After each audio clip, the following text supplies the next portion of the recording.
In Russia today, President Vladimir Putin made this declaration to a joint session of the Russian parliament.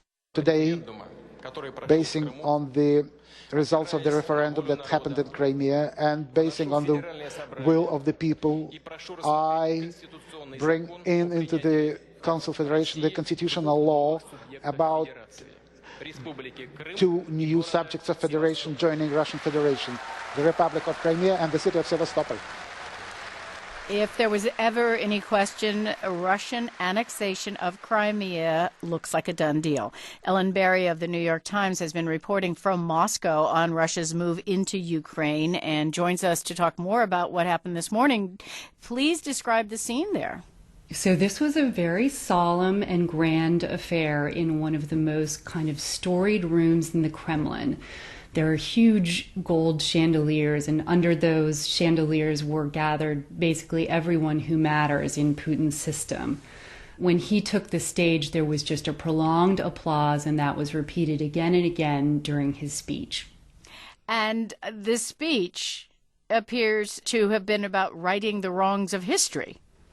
Yes, at the beginning of this speech, he's dipped into sort of a deep well of emotion that Russians have about the events of the 20th century and the sense of Russians that they were somehow orphaned by the collapse of the Soviet Union, the country that they grew up in. He said at one point, people went to sleep in one country and they woke up abroad.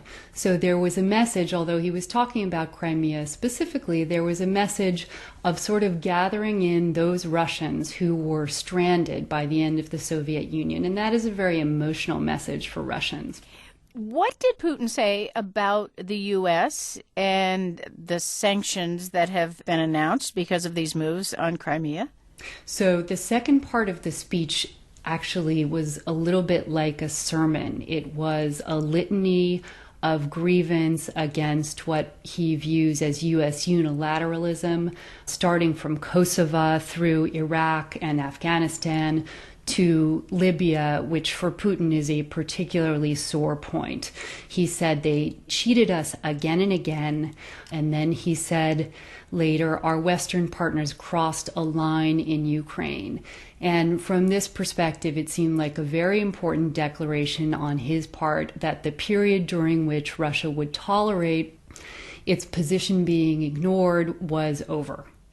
Well, did he talk about his further intentions in Ukraine? I mean, there is worry that Russian troops might move elsewhere into the east along other parts of Ukraine that are Russian-speaking and potentially interested in being part of Russia.